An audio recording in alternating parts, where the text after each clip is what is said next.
Here's the next one. Economics. We're going to study that when we come back from our break. Economics. We're going to cover, especially for the kids today, how to become financially independent. We're going to let the adults listen. I've been teaching kids for the last 18, 19 years how to be rich by 40, 35 if you're extra bright. Most kids think they're extra bright. They go for 35. Or much sooner if you find a unique opportunity. We're going to get into that. Be a student of economics. Next, culture, sophistication. Don't leave that out of your life. Culture, sophistication. Culture is part of the fabric of the nation. Culture is what makes us different than dogs and animals. Culture is what makes us different from the barbarians. Culture, sophistication. Be a student of the dance and the art and the music and all the rest of those extraordinary human values that are possible for us all to participate in as well as to enjoy. Be a student of culture. And the last one is spirituality. Study it from the Bible and all the related books about spirituality. If you're a believer, study and practice. Let your library show you're a serious student. Next, keep a journal. Shoaff said, Mr. Rohn, not only be a student, but the good ideas that you develop from the books. Keep a separate journal. Write all this stuff down. Here's what he said. Don't trust your memory.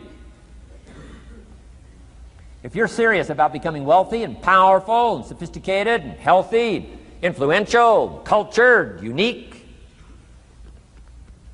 keep a journal. Don't trust your memory. If you listen to something valuable, write it down. If you come across something important, write it down. Write it down.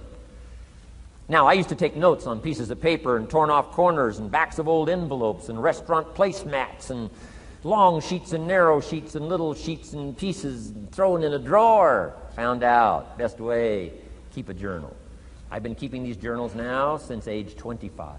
It makes up a valuable part of my own learning, and it's a valuable part of my library. My own journals now form a good portion of my own library. The stuff. I'm trying to get kids to do like I do, be a buyer of empty books. Kids find it interesting I'd buy an empty book. Especially at my status in life. What did I pay for this one? $26. Kids say, $26 for an empty book? Why would you do that? Well, the reason I paid $26 is to press me, to see if I can't find something worth $26 to put in here. And I'm telling you, all my journals are private. But if you got a hold of one of my journals, you wouldn't have to look very far until you would say, this is worth more than $26. I must admit, if you got a glimpse of Mr. Rohn's journals, you'd have to say he is a serious student. Not just committed to his craft, but committed to life, committed to skills, committed to learning, to see what I can do with seed and soil and sunshine and rain and miracle and possibilities and turn it into equities of life and treasure, family relationships, enterprise, sales, management, gifts galore, everything you want, all available, especially in America. I'm asking you, keep a journal. I call it one of the three treasures to leave behind. Let me give you that. One of the three treasures to leave behind. Number one is your pictures. Take a lot of pictures. Did you ever look back, right? 2 or 3 generations, just a handful of photographs way back there. Wouldn't it be something if there was album after album, thousands of pictures to help tell the story? A picture's worth 1,000 words. Don't be lazy in capturing the event. How long does it take to capture the event? A fraction of a second. How long does it take to miss the event? A fraction of a second. Errors in judgment or disciplines. Take lots of pictures. Help tell the story. Click, click, got it. Click, click, got it. Keep. I go to Taiwan to lecture. Taipei, Taiwan. Grand Hotel. Neat place to do a weekend seminar. I got 1,000 students. Guess how many cameras? 1,000 cameras. They all bring their cameras. They wouldn't miss the event, take pictures. It takes me more time to take pictures than it does to do the lectures. Here's my new American friend. Here's my new American friend. Click, click, save it. Got it. 1,000 words, each one. What a scenario. Don't miss the pictures. When you're gone, one of the things to leave behind, the treasure in picture as well as in words. Keep. Next, your library. The library that you gathered, that taught you, that instructed you, that helped you to defend your ideals, that helped you to develop a philosophy, that helped you to become wealthy and powerful and healthy and sophisticated and unique. The library that helped you conquer some disease, the library that helped you to conquer poverty, the library that caused you to walk away from the ghetto, the library, the books that instructed you, fed your mind and fed your soul. Leave your library behind. One of the greatest gifts you can leave behind is your library. Stepping stones out of the darkness into the light. Your library. So leave your books behind. Your books will be more valuable than your couch. Your books, your books, your books. And third is your journals. The ideas that you picked up. The notes you took at seminars like this. Wherever you found an occasion to gather something valuable and put it in here so you could go back over it and go back over it. Repetition is the mother of skill. Read it one more time. Learn it one more time. See if you can digest it one more time. Let it coach you one more time. Let it teach you one more time. Let it inspire you one more time. Words are inspirational. The lyrics of a song. And not just read it once. That's why we put our stuff on cassettes so you can go through it again and again and again. If you hear a beautiful song that does something to you, you don't say, well, that's enough. Don't need to hear that again. No. Wouldn't you want to hear it again, hear it again, hear it again? Let it instruct you. Let it feed you. Let it teach you. Take you on wings of emotional journeys. Wouldn't you want to do that again? The answer is yes. That's what's so important. And here's what's important. One of the things to leave behind, that's your journals. All the stuff you took the meticulous time to gather. One of the greatest proofs that you're a serious student. Taking pictures, that's pretty easy. Buying a book at a bookstore, that's pretty easy. Here's one that's a little more challenging. Be student enough of your own life and your own future and your own destiny. Be student enough to take the time to keep the notes and keep the journal. You'll be so glad you did. What a treasure to leave behind when you go. Your journals. Wow. I wouldn't be without mine now. I'm in Carmel, California, one of my favorite places. It's where I wrote my first book called Seasons of Life. I went to this little church one Sunday morning. First time I'd been there. Little small church, I don't know, 150 people. Classic sermon that morning. Classic sermon. One of the best I've ever heard in all of my life. I happened to be there. And I had my journal. While this sermon is going on, I can't believe it was so precise, it was so unique, it was so powerful. And I've got my journal, and I'm taking notes. Taking notes of this classic sermon. Guess how many other people were taking notes? Approximately, guess. How many do you suppose? It looked like, best as I could tell, I'm the only one taking notes of this classic sermon. Now, since I'm a stranger there, and it's the first time I've been there, and I'm taking these notes, people started looking, who is he and what's he doing? I started feeling just a little bit uncomfortable. But I'm still writing. Now I'm feeling kind of like a spy, right? I could hear some of them say, he's going to get out of here with some of this stuff. And I did. I'm the guy that walked away with the stuff. I'm asking you to be no less sincere and be no less committed to the advancement of your philosophy, the set of the sail. Talk about have your best year ever this year, and then get ready for next year, your very best year ever, and they'll start being the best year after year. If you'll commit yourself to some of this simple stuff called personal development, start with a walk around the block. Start with the refinement of your philosophy. Start with the teaching of your own fabulous mind, where all the answers are. I can only give you a few answers from my own experience.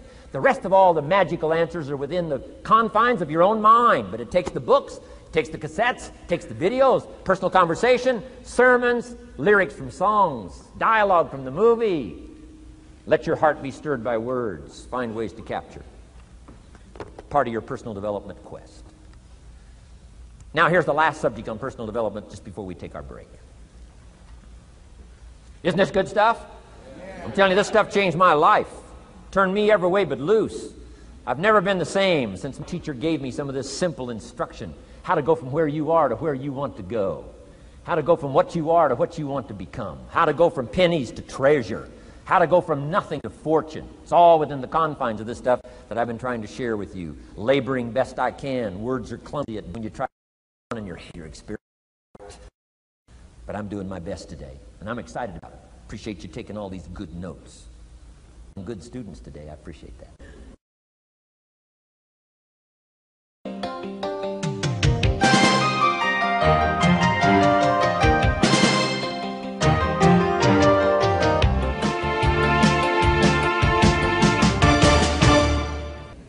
Develop these 5 abilities as part of your personal development quest. I call them the 5 abilities. Here's the first one. Develop the ability to absorb. The ability to soak it up like you're doing today. Be like a sponge. Don't miss anything. And not just the words. It's true, don't miss the words, but don't miss the atmosphere. Don't miss the color. Don't miss the scenario.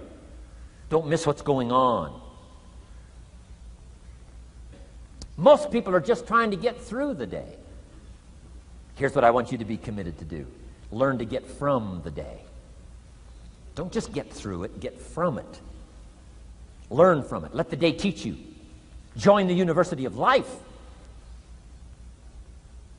What a difference that'll make in your future. Commit yourself to learning. Commit yourself to absorbing. Be like a sponge. Get it. Don't miss it. I've got a personal friend of mine who's so gifted in this area.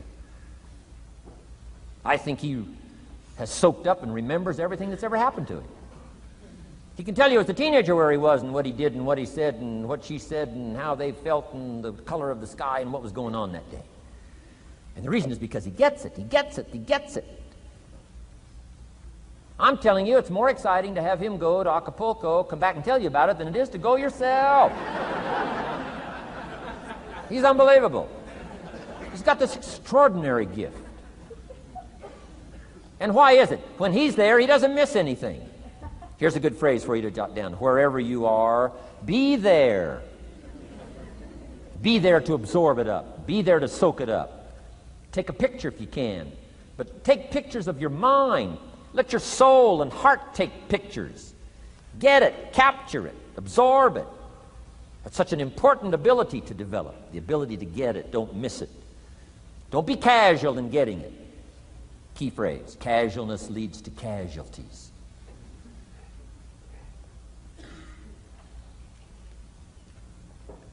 Second, learn to respond. The ability to respond means let life touch you. Don't let it kill you, but let it touch you. Let sad things make you sad. Let happy things make you happy.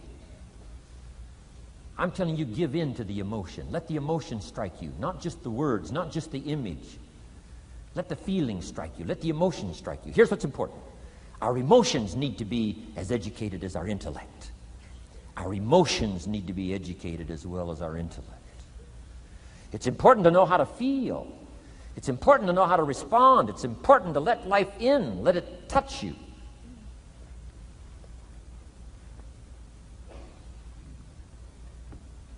I'm the greatest guy in the world to take to the movies. I get into a good movie. I want a good movie. Make me laugh, make me cry, scare me to death, teach me something, take me high, take me low. Just don't leave me as I was when I came in. Touch me. Do something to me. Wow. I picked up the newspaper in Australia. The advertisement says, see Dr. Zhivago on the big screen. I said, my gosh, I got to go see it on the big screen. I'd seen it, 2 or 3 times before, but the big screen, I love the old theaters, right? The balconies and the chandeliers and the draperies and all the stuff, the big screen. So I go one more time, see Dr. Zhivago, and sure enough, I'm swept away one more time. Story of the Russian Revolution, Dr. Zhivago, and that whole scenario. I had always missed the importance of the ending of that movie until this time. The other times I missed it. I'm telling you, this time I got it. Comrade General said, Tanya, how did you come to be lost? After he'd found her, right? Said, how did you come to be lost? And she said, well, I was just lost. He said, no, how did you come to be lost? She said, well, we were, the city was on fire when we were running to escape, and I was lost. He said, no, how did you come to be lost? And that's what she didn't want to say. He finally pressed her again, how did you come to be lost? And she said, well, while we were running through the city and it was on fire, my father let go of my hand, and I was lost. That's what she didn't want to say.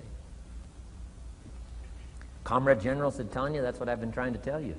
Komarovsky was not your real father. He was not. I'm telling you, I've been looking all over for you, and I think I found you. This man, my relative, Dr. Zhivago, the poet, I'm telling you, he was your father.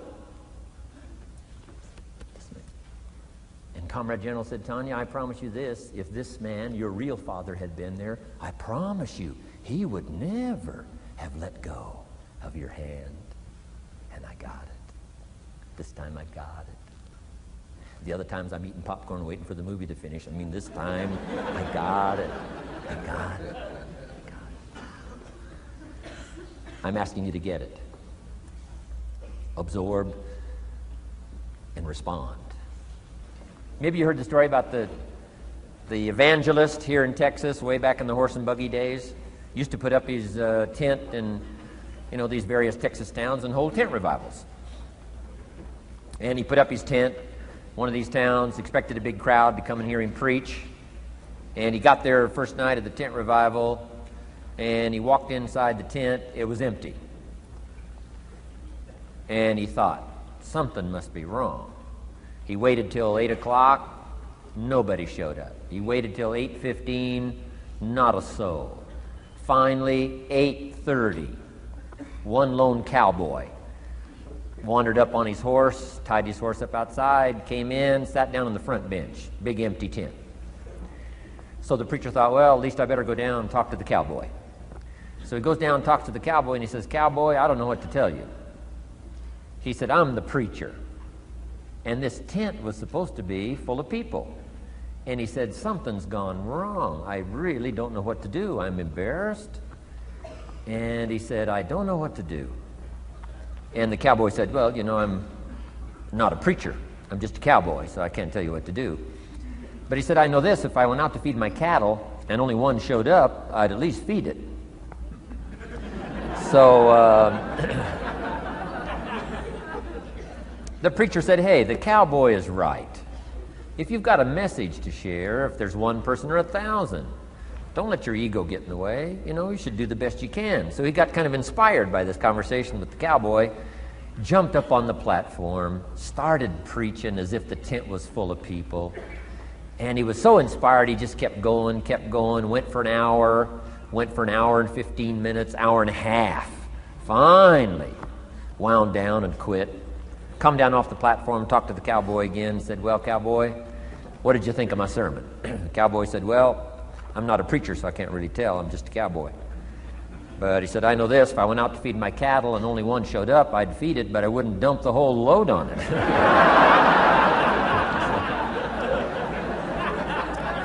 So, if it seems like we're dumping the whole load here today, I guess we really are. But you guys are working hard. Does anybody have 4 pages of notes? Oh, wonderful, wonderful. My job, I'm getting it done. Wonderful.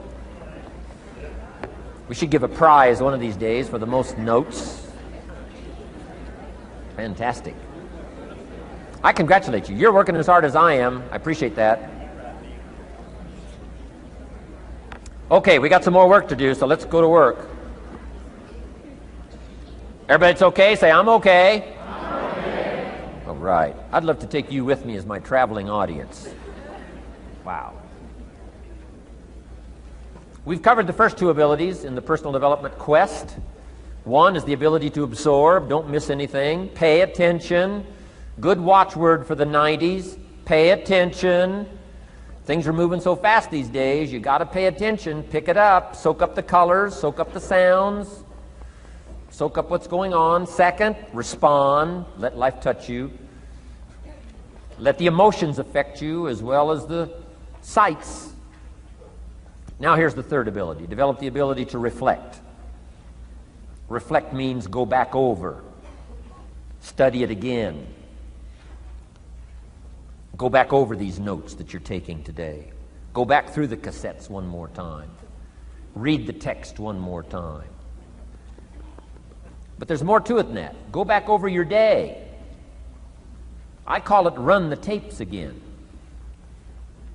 so that the day locks in firmly. Here's some good times to reflect. One, at the end of the day. Take a few minutes at the end of the day. Go back over the day. Who'd you see and what'd they say and what happened? How'd you feel? What went on? So that you capture that day. A day is a piece of the mosaic of your life. Number one, don't treat it casual.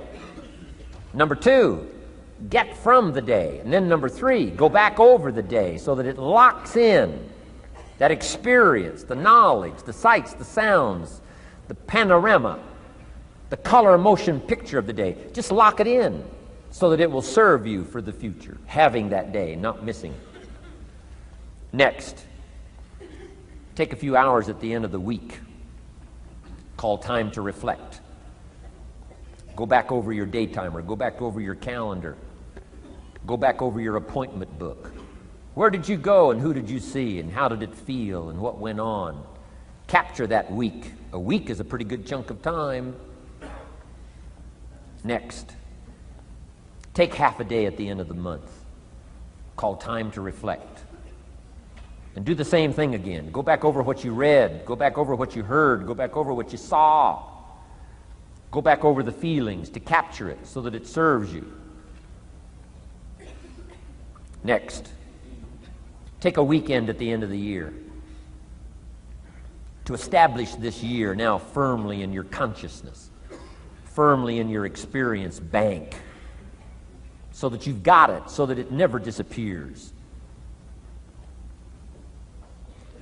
Good ability to acquire, the ability to reflect. Go back over. Remember. Remember. Remember. It's so valuable to be able to remember the thought, remember the idea, remember the experience, remember the occasion, remember the day, remember the weather, remember the emotion, remember the complexity, remember the highs, remember the lows. So valuable at the end of the day. Lock that day in. Lock the month in. Lock the week in. Lock the year in. Old Testament says a unique scenario unfolded according to the law, and that was they worked 9 years, and the 10th year was a sabbatical. The 10th year, work 9, take the 10th year, and not just to relax, not just to replenish, not maybe just to get physically in shape. Change of pace, we call it in the modern society, but not just for that. I'm sure that in ancient days, that sabbatical was to go over the last 9 years, what went right and what went wrong, and what worked well and what didn't work well.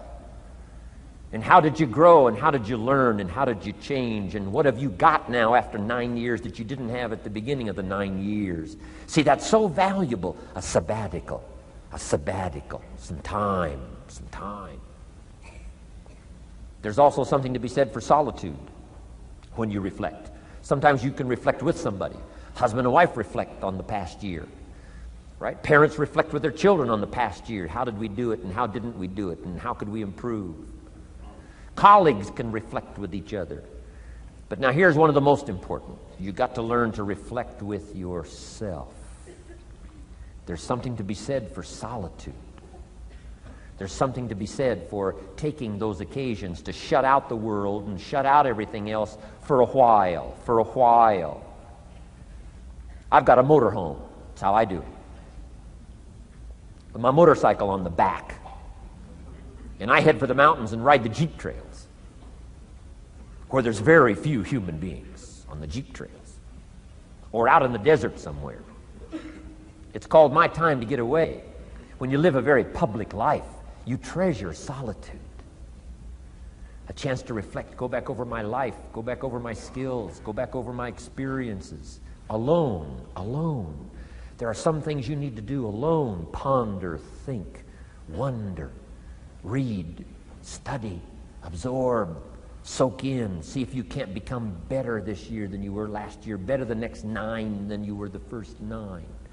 Solitude.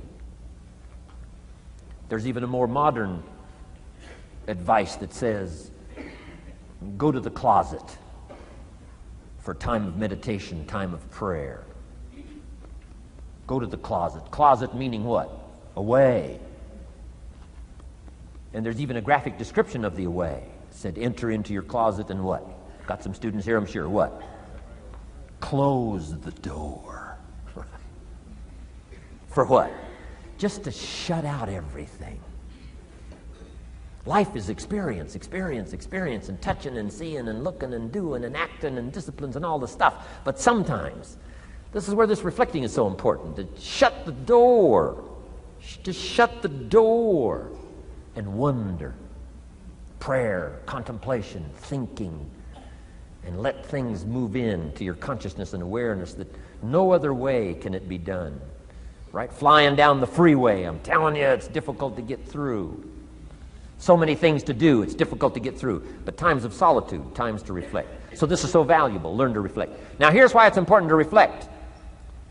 To make the past more valuable to serve you for the future. Here's what's really powerful, learning to gather up the past and invest it in the future. Gather up today and invest it in tomorrow. Gather up this week and invest it in the next week. Gather up this year and invest it in the next year. See, that's so powerful, rather than just hanging on one more year, hanging in there, seeing what's going to happen. Learn, study. This is part of the personal development quest, becoming better than you are, more valuable than you are, not just in terms of economics, in terms of motherhood, in terms of fatherhood, in terms of being a better brother, a better colleague, making a better contribution to the family, to society, to the community, to the church, to the office, to the commitment, to the partnership. Doesn't matter what it is that has value. Work on yourself, then you bring more value to the partnership, to the marriage, to the franchise, to the corporation, to the enterprise, to the community, to the nation. Self-development, personal development. The best contribution you can make to someone else is self-development, not self-sacrifice. Self-sacrifice only earns contempt.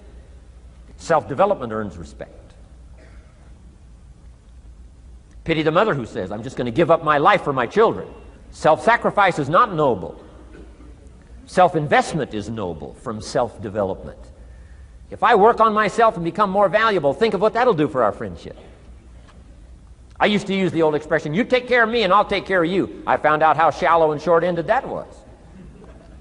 And I changed it to read like this, I'll take care of me for you, if you will please take care of you for me. And this is part of it, the personal development, that we work harder on ourselves than we do on our job. Now we bring that to the friendship. Now we bring that to the marriage. Now we bring that to the family relationship as a father, as a mother. And we develop the strength and we develop the power. That's key. And it takes, I think, this scenario of disciplines, these abilities, to acquire those gifts and those skills, that value, so that we bring more. Now, we bring more to the next week. We bring more to the next month. We bring more to the next year. If you follow this absorb, respond, and reflect. I said to my father, when he was about to turn 76, his 76th birthday, I said, dear father of mine, can you imagine what it's going to be like to gather up the last 75 years of your life and invest them in your 76th year? What a difference of philosophy, rather than just hanging on one more year. Gather up 75 and invest them in the next one. Gather up the last 6 years and invest it in the next year. See, that's so powerful in communication, which we're going to study soon. So powerful. So consider this. 1, the ability to absorb. 2, the ability to respond. 3, the ability to reflect. Here's number 4, develop the ability to act. Take action. Not hasty if it isn't required, but don't lose much time. Here's the time to act. When the idea is hot and the emotion is strong. That's the time to act. You say, Mr. Rohn, I'd like to have a library like yours. See, if you feel strong about that, what you got to do is get the first book and then get the second book. Before the feeling passes and before the idea gets dim, action pronto, action immediate, action as soon as possible. Because if you don't, here's what happens. We call it the law of diminishing intent. We intend to when the idea strikes us. We intend to when the emotion is high. But now if you don't translate that into action fairly soon, now the intent starts to diminish. And a month from now it's cold. A year from now, can't be found. So act. Set up a discipline when the emotions are high and the idea is strong and clear and powerful. That's the time to set up the discipline. Somebody talks about good health and you're stirred. Says, right, I need to get a book on nutrition. Get the book before the idea passes and before the emotion gets cold. Go for the book. Start the library. Start the process. Fall on the floor. Do some push-ups. Action. Got to take action. Otherwise, the wisdom is wasted. Otherwise, the emotion soon passes. Unless you put it into a disciplined activity. Capture it. Disciplines is called how to capture the emotion and how to capture the wisdom and translate it into equity. Disciplines. Now, here's what's important about disciplines. All disciplines affect each other. In fact, here's a good philosophical phrase. Everything affects everything else. Nothing stands alone. Don't be naive in saying, well, this doesn't matter. I'm telling you, everything matters. There are some things that matter more than others, but there isn't anything that doesn't matter. Okay. We all pity the man who says, well, this is the only place I let down. Not true. Key to take home. Every letdown affects the rest of your performance. Every letdown affects the rest. This is part of the educational process on personal development. If you don't take the walk around the block, you probably won't do the apple a day. If you don't do the apple a day, you probably won't start building your library. If you don't build your library, you probably won't keep a journal, and you won't take pictures, and then you won't do this, you won't do wise things with your money, won't do wise things with your time, won't do wise things with your possibilities and relationships, and the first thing you know, 6 years of that accumulated, and we say you have messed up. So the whole key to reversing that process now is to start picking up these disciplines. Now here's the positive side. Every new discipline affects the rest of your disciplines. Every new one affects the rest. That's why action is so important. The least action, the smallest action. Take it. Because when you start accomplishing and the value starts to return from that one action, it'll inspire you to do the next one and the next one and the next one. You start walking around the block, it'll inspire you to get an apple. Get an apple, it'll inspire you to get a book. Get a book, it'll inspire you to get a journal.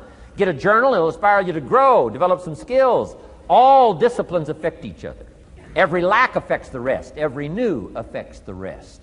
The key is to diminish the lack and set up the new. And you've started a whole new life process. Key. Also, one more thought on discipline. Here's the greatest value of discipline. Self-worth.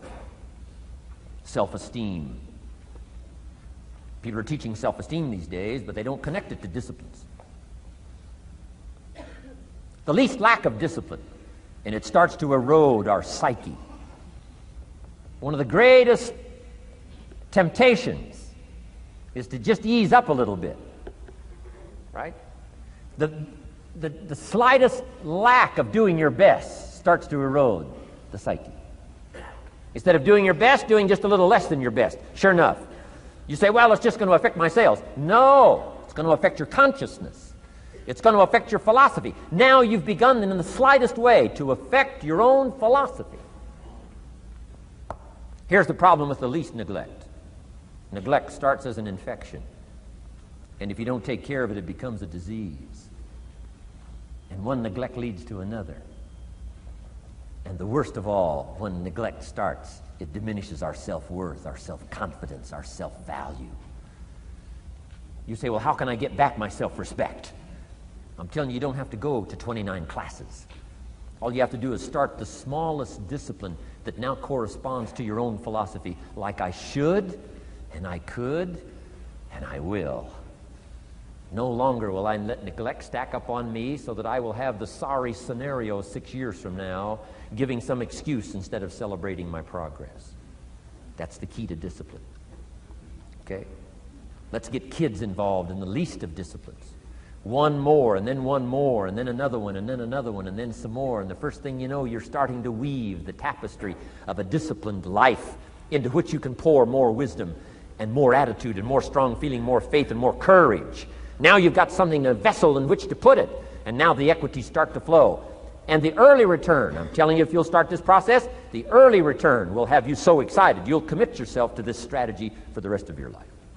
You'll never go back to the old ways. Join a new crowd. Join a new group. The disciplines to do it. Take action. I recommended the last time I was here the little book, Richest Man in Babylon, and I said I've lectured now to over 3 million people in the last 33 years, and I've recommended this little book to almost all of them, I think. Guess how many have actually gone and got this little book? Answer, very few. My best guess is 10%. Such an easy thing to do. In that last seminar, right, I suggested this little book, number one, is easy to find. Number two, it's easy to buy. The most you can pay for it, $6, $7, $8. You can borrow that from your kids.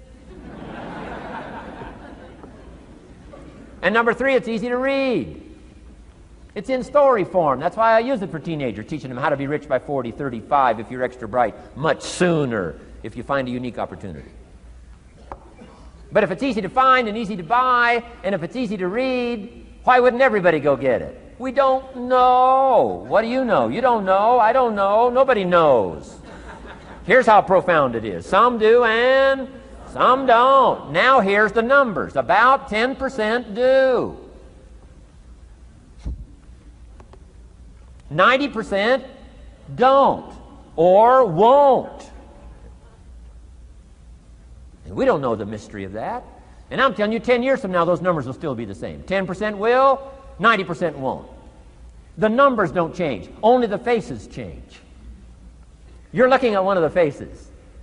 I used to belong to the 90% who couldn't be bothered even if it was easy. Guess how many people have a library card?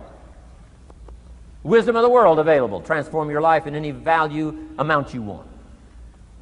By the way, how much is a library card in Texas? Free. Here's what free is. Easy. I mean, it can't be any easier than free. Somebody says, well, would you bring it by? Well, no. At least you got to go get it. No.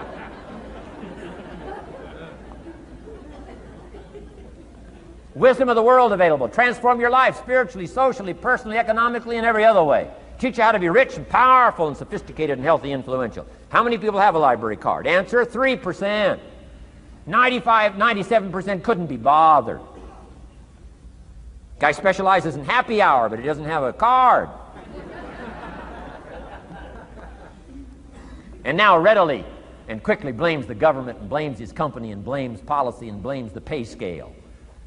When if he only knew, if he joined the 3%, here's my advice to you today. Walk away from the 97%. Don't talk like they talk. Don't act like they act. Don't go where they go. Don't specialize in what they specialize in. Throw away the blame lists they cling to. Start you a new life. You say, well, is it as simple as getting a library card and join the 3%? And the answer is, of course. Of course. That's how easy this stuff is. This is so easy. It's so simple. It's not complex. You don't need a 2,000-year-old guru. You don't need multi-track affirmations. I'm telling you, don't. Affirmation without discipline is the beginning of delusion. Key. Don't let somebody sweep you into some contrary way to nature itself says, unless you labor. The miracle of the seed and the soil and the seasons and God and all the other stuff that's available, sunshine and rain, that's not available to you by affirmation. It is only available to you by labor. So labor well. Okay. Learn well. Discipline yourself well. And you can have all the treasures you want. This stuff's easy and simple. It's not ocean waves and seagulls. You don't have to move to Sedona, where all the force fields come together in Arizona.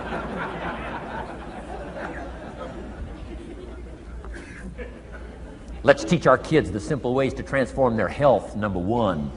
Their economics, number 2. Their ability to communicate, number 3. Their life and treasure and lifestyle, number 4. Spirituality, number 5. And the list goes on and on. Let's not leave out any of the least of disciplines that encourage us to do the next one, to do the next one, to do the next one. First thing you know, this whole scenario for you is spinning up instead of out of control on the negative side. This is all you got to do. It's as simple as this. It's as simple as a start, committing yourself to life change. And once you start down this road, I promise you, you'll join the 10% and the 3%. We're going to talk financial independence in just a little while. Guess how many people can retire from the income of their own personal resources when it comes time to retire? Answer, 5%. In the most independent country in the world, 95% are dependent, 5% are independent. Take charge of your own retirement. I'm telling you, if you take charge of your own retirement through personal development and all these skills we've taught today, plus what's coming up, financial independence, I'm telling you, take charge of your own retirement, you can multiply it at least by 5, maybe by 10, maybe by 20, maybe by 100. Let the government take care of it, some company take care of it, you got to divide by 5. Take charge of your own life, take charge of your own day, take charge of your own conversation, take charge of your own family, take charge of your own possibilities. And learn these skills, develop this kind of strategy, and I'm telling you, life will open up for you. Join the 3%. Join the 10%. Join the 5%. Walk away from the 95%. In our Leadership Weekend we teach, find out what poor people read and don't read it.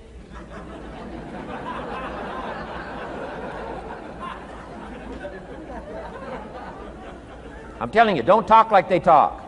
Lend a helping hand, but don't fall into their poor philosophical scenario. Don't blame what they blame. Don't use the excuses they use. It's called the language of the poor. Switch gears, switch language, switch ideas, switch strategy. Start with the simplest of disciplines. And don't bemean any of these disciplines. The smallest of disciplines starts the process of life change. And if you'll invest in this thing called discipline, you can have whatever you wish. It's called the beginning of a miracle. Now here's the last clue on discipline. Do the best you can. We covered earlier, but here's a good scenario for the do the best you can. I've got a good question for you. Is the best you can do all you can do? And the answer is no. Strangely enough. If we all fell on the floor right now and did as many push-ups as we possibly could, and let's say for some reason you haven't been into push-ups lately, I can't imagine why, but let's say the best you can do is 5. And you look up at the rest of us and say, hey, 5 is the best I can do. We can tell by the look on your face that's probably true. 5 is the best you can do.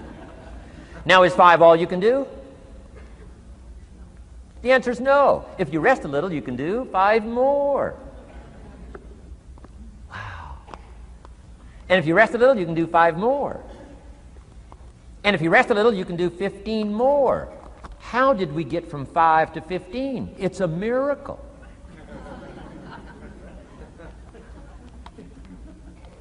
And if you rest a little, you can do 15. Rest a little, you can do 15. Rest a little, you can do 20.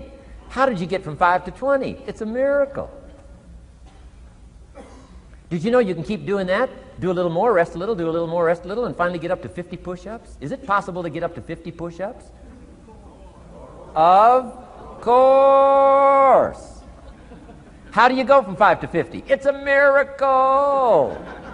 How do you get a miracle going? Number 1, do what you can. Don't leave out what you can, from writing a letter to your mother in Florida. Start cleaning it all up. 2, doing the push-ups. Go from 5 to 50. It's a miracle. Number 1, do what you can. Number 2, do the best you can. Here's number 3, rest very little.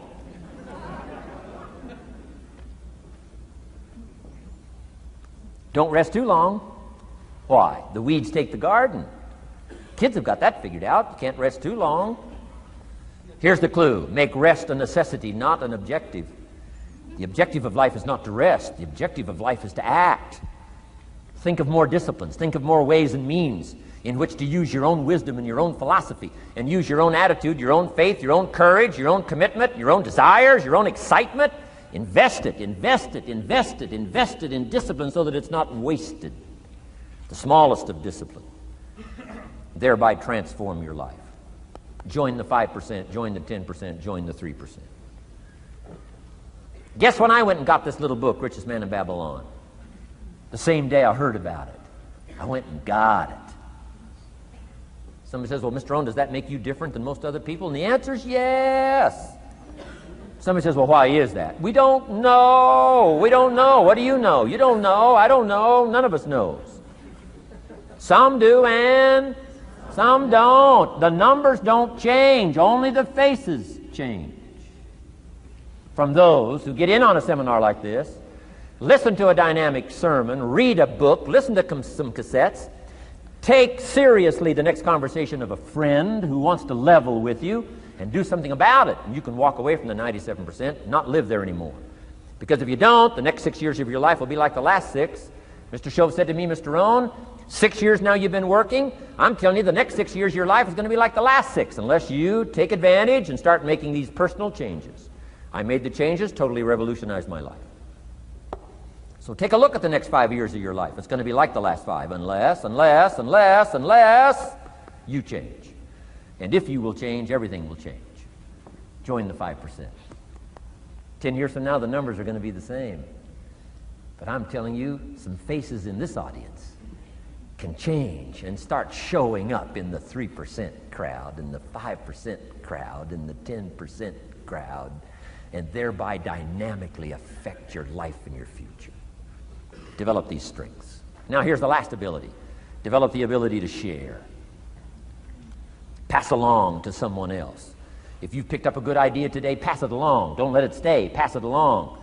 A book, if you take one of these little books I've suggested home and it affects you, pass along. Say, hey, I found a book, really helped me. I found a book, got me thinking. I found a book, changed my health. I found a book, got me inspired. Pass it along, pass it along, pass it along. Here's what's exciting about sharing. If you share with 10 different people, they get to hear it once, you get to hear it 10 times. So it's probably going to do more for you than it is for them. But it's called what? Everybody wins. When somebody shares, everybody wins. Wow. Share your ideas, share your experiences, share your knowledge. You can have just as much pleasure as I do. I said, giving this seminar, this is one of my joys in life. Give a seminar like this, make the best investment I can of words and spirit and heart and soul and time, energy. I don't have to work this hard. But I gladly work this hard. Why? I want the return. Your words touch my life. See, that's heavyweight stuff. You can't buy it with money. But I'm telling you, you can get the same thing started by recommending a book. Somebody will read that book, and then they'll read another one, and they'll read another one, and they'll come to you someday and say, you got me started. That book you recommended turned my lights on, turned my mind around, got me thinking, got me pondering, and I've been on track ever since. You can get just as much praise as I do if you'll share. Share with your children. Share with your colleagues. Share with everybody that comes within your grasp. Share. Now here's what sharing does. Not only helps you, helps the person you share with. Here's what else it does. Makes you bigger than you are. If I had a glass of water up here and it was full, question, can that glass hold any more water? If it's full, if the glass is full, can it hold any more water? The answer is yes. But for it to hold more, you got to pour out what's already in. That's what I'm asking you to do. If you're full of ideas, if you're full of good things, I'm asking you to pour it out, pour it out, pour it out. Why? I'm telling you, more will be poured in, poured in, poured in. Next, when you do pour out, you become bigger. It's not like a glass that stays the same. Human beings have the ability to grow in consciousness and awareness and capacity. It's unlimited capacity. I found out kids don't lack capacity. In Europe, the kids speak what? 2, 3, 4, 5, 6 languages. When I grew up, my father spoke German, never taught me. My mother spoke French, never taught me. They were trying to get away from all the old world languages back then. had no concept how valuable languages were going to be in the future, just didn't know. So they abandoned the German, abandoned the French. I could have learned all 3 languages instead of just English. My girls went to school in Beverly Hills. They've turned that around. In first grade now in Beverly Hills school system, they offer 3 languages besides English: French and German, Spanish. Why? Because kids can learn 2 languages just as easy as 1. Question, how many languages can a child learn? Here's how many. As many as you'll take the time to teach them. They do not lack capacity. They only lack teachers. Wow. And I'm telling you the same thing is with you. You don't lack capacity. But here's how you expand your capacity. And that is to share what you've got. Now you get bigger. Share some more, now you get bigger. I'm here for a very self-interest reason. If I share with you, my consciousness grows. If I share with you, I get to hear this again. Somebody asked me not long ago, said, Mr. Rohn, how are you doing with all this stuff? You get on everybody's case pretty hard. How are you doing with all this stuff you teach? I said, well, best I can share with you is this. Listen to me very carefully, but don't watch me too close. This stuff's easier to lecture on than it is to do. I understand that. I'm working on it just like you. But hey, pour out what you've got so that your capacity grows. Now, why should you want your capacity to grow? Very self-interest reason. Here it is. To hold more of the next experience.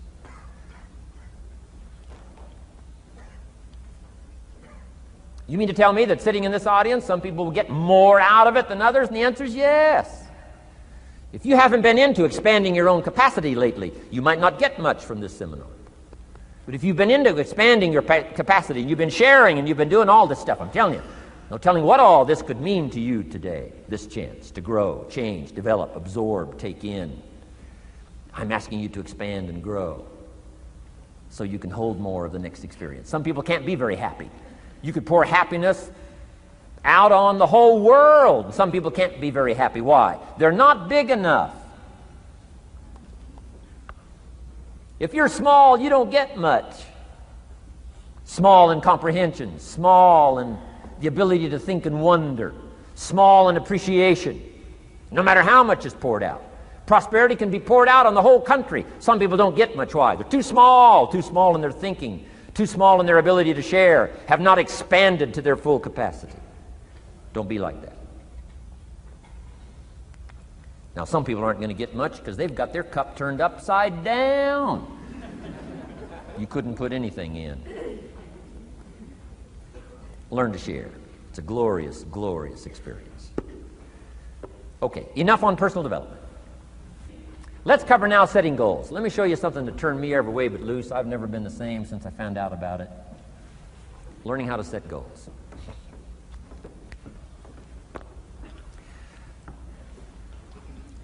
Not long after I met Mr. Schoaf, we're having breakfast one morning. Mr. Schoaf said, Mr. Rohn, now that we've gotten acquainted, we know each other fairly well, he said, maybe one of the best ways I can help you, he said, let me see your current list of goals. Let's go over them and talk about it. And I said, what? I don't have a list. He said, well, Mr. Rohn, if you don't have a list of your goals, he said, I can guess your bank balance within a few $100. Which he did. And that got my attention. I said, you mean my bank balance would change if I had a list of goals? He said, drastically. So that day I became a student of setting goals. And I've used it to dynamically affect my life. I've taught it to some of my business colleagues. We use it to do business around the world. Setting goals. It can turn out to be a drama for your life. Here's what goals are. Your vision of the future.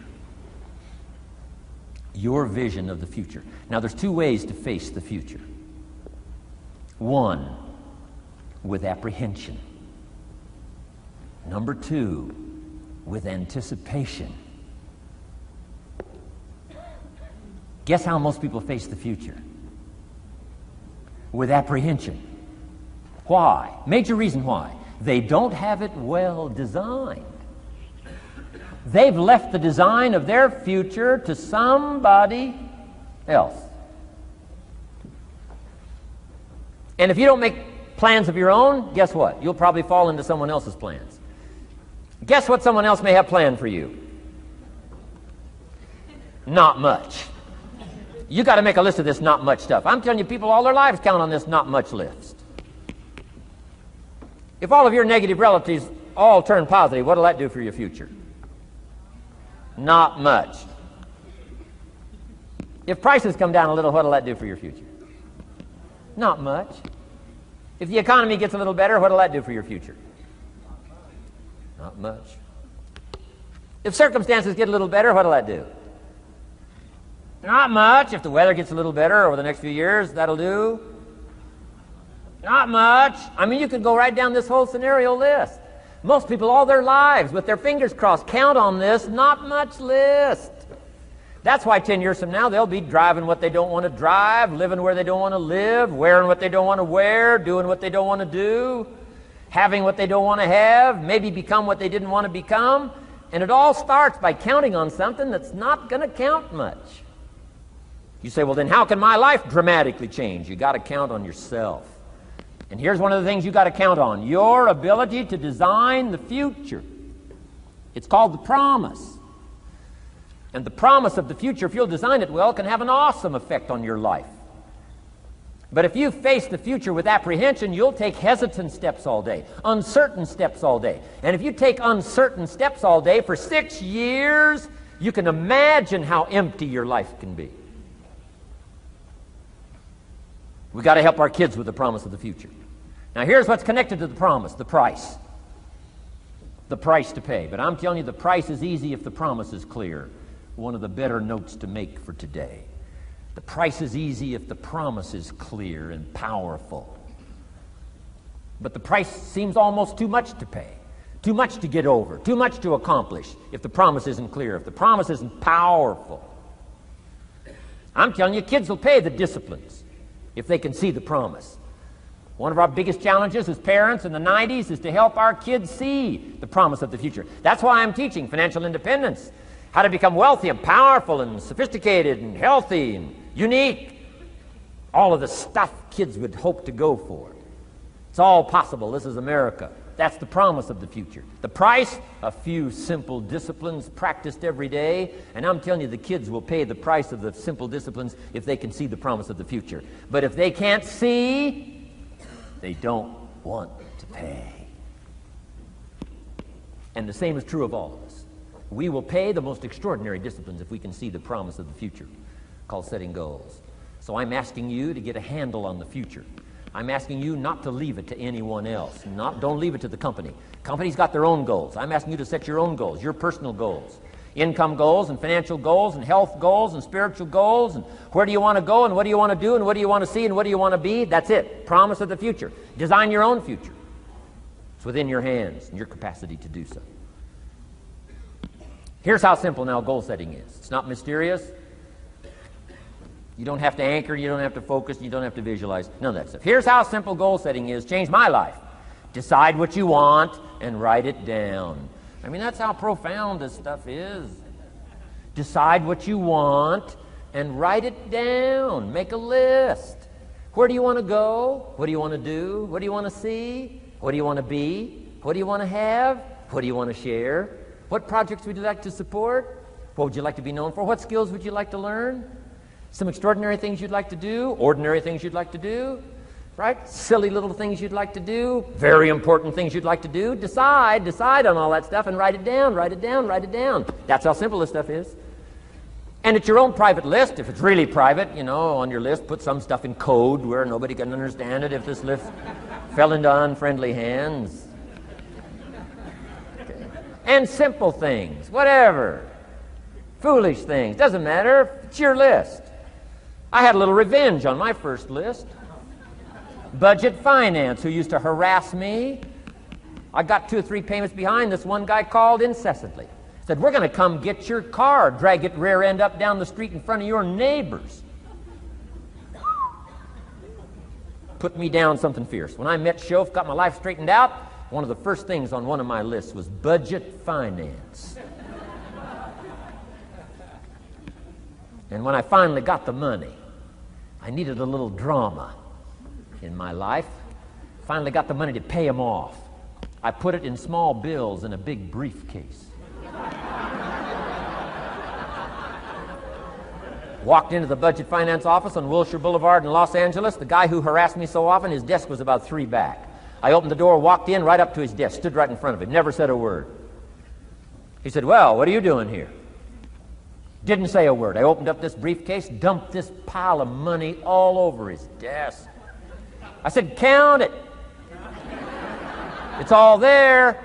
I'll never be back." Turned around, walked out, slammed the door. Now that might not be noble, but you got to try it at least one time. Pay off with a little drama.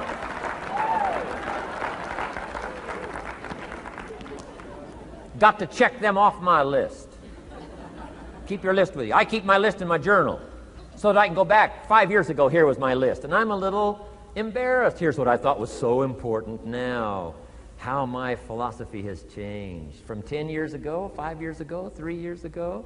Here's my old list. Here's my new list. Here's what's valuable to me now. Here's what I want my life to be now. Here's where I want to go, what I want to do, what I want to see. Keep your lists of goals so that it shows your growth, shows your ability to change and grow. Your philosophy grows and expands what's valuable. Setting goals. It doesn't matter how small, foolish it is. Put it on your list. My Japanese friend, Toro Ikeda, put on his first list, a Caucasian gardener. Good morning. Thought that was good.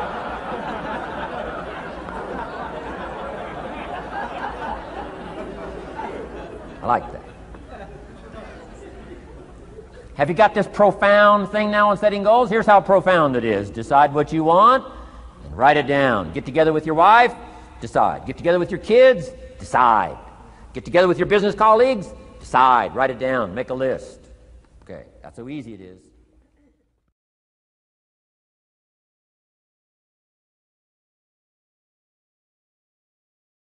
Each one, what a scenario. Don't miss the pictures. When you're gone, one of the things to leave behind, the treasure in picture as well as in words. Key. Next, your library. The library that you gathered, that taught you, that instructed you, that helped you to defend your ideals, that helped you to develop a philosophy, that helped you to become wealthy and powerful and healthy and sophisticated and unique. The library that helped you conquer some disease. The library that helped you to conquer poverty. The library that caused you to walk away from the ghetto. The library, the books that instructed you, fed your mind and fed your soul. Leave your library behind. One of the greatest gifts you can leave behind is your library. Stepping stones out of the darkness into the light. Your library. So leave your books behind. Your books will be more valuable than your couch. Your books, your books, your books. And third is your journals. The ideas that you picked up. The notes you took at seminars like this. Wherever you found an occasion to gather something valuable and put it in here so you could go back over it and go back over it. Repetition is the mother of skill. Read it one more time. Learn it one more time. See if you can digest it one more time. Let it coach you one more time. Let it teach you one more time. Let it inspire you one more time. Words are inspirational. The lyrics of a song. And not just read it once. That's why we put our stuff on cassettes so you can go through it again and again and again.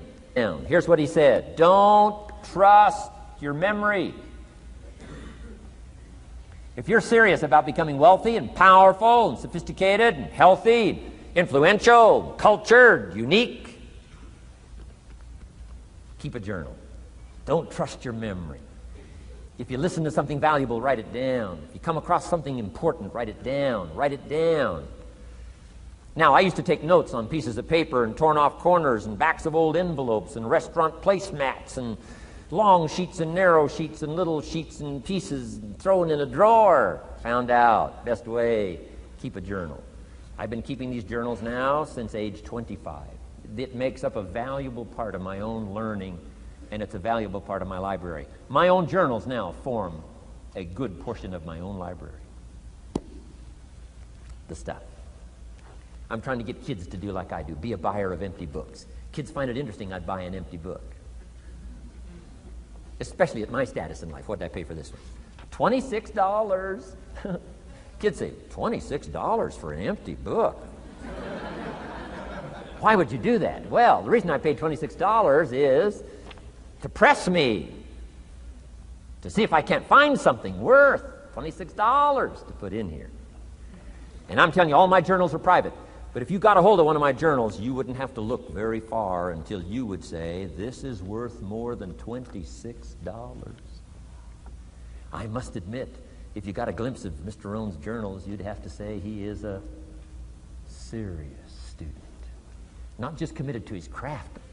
If you hear a beautiful song that does something to you, you don't say, well, that's enough. Don't need to hear that again. No. Wouldn't you want to hear it again, hear it again, hear it again? Let it instruct you. Let it feed you. Let it teach you. Take you on wings of emotional journeys. Wouldn't you want to do that again? The answer is yes. That's what's so important. And here's what's important. One of the things to leave behind, that's your journals. All the stuff you took the meticulous time to gather. One of the greatest proofs that you're a serious student. Taking pictures, that's pretty easy. Buying a book at a bookstore, that's pretty easy. Here's one that's a little more challenging. Be student enough of your own life and your own future and your own destiny. Be student enough to take the time to keep the notes and keep the journal. You'll be so glad you did. What a treasure to leave behind when you go. Your journals. Wow. I wouldn't be without mine now. I'm in Carmel, California, one of my favorite places. It's where I wrote my first book called Seasons of Life. I went to this little church one Sunday morning. First time I'd been there. Little small church, I don't know, 150 people. Classic sermon that morning. Classic sermon. One of the best I've ever heard in all of my life. I happened to be there. And I had my journal. While this sermon is going on, I can't believe it was so precise, it was so unique, it was so powerful. And I've got my journal, and I'm taking notes. Taking notes of this classic sermon. Guess how many other people were taking notes? Approximately, guess. How many do you suppose? Committed to life, committed to skills, committed to learning, to see what I can do with seed and soil and sunshine and rain and miracle and possibilities and turn it into equities of life and treasure, family relationships, enterprise, sales, management, gifts galore, everything you want, all available, especially in America. I'm asking you, keep a journal. I call it one of the three treasures to leave behind. Let me give you that. One of the three treasures to leave behind. Number one is your pictures. Take a lot of pictures. Did you ever look back, right? 2 or 3 generations, just a handful of photographs way back there.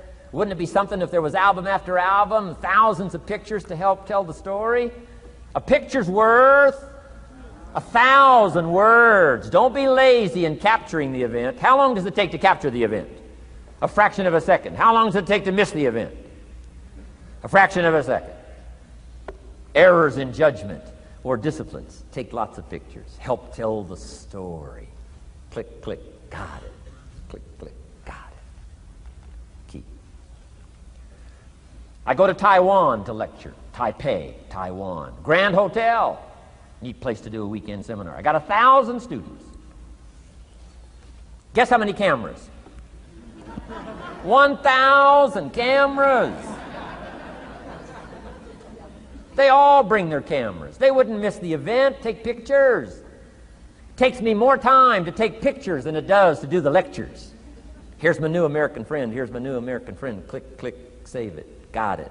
1,000 words.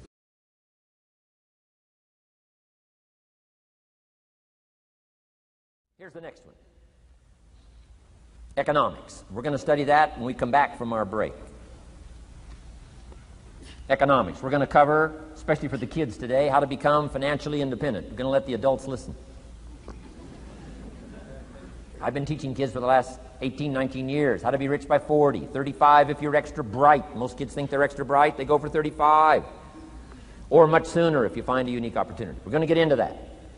Be a student of economics. Next, culture, sophistication.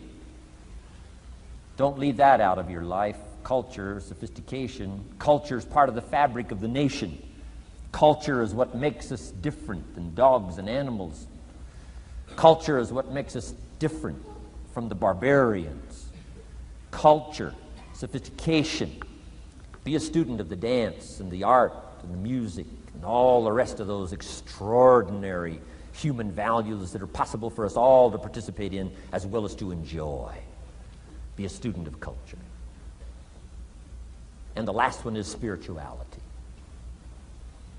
Study it from the Bible and all the related books about spirituality. If you're a believer, study and practice. Let your library show you're a serious student. Next, keep a journal. Shoaff said, Mr. Rohn, not only be a student, but the good ideas that you develop from the books. Keep a separate journal. Write all this stuff down.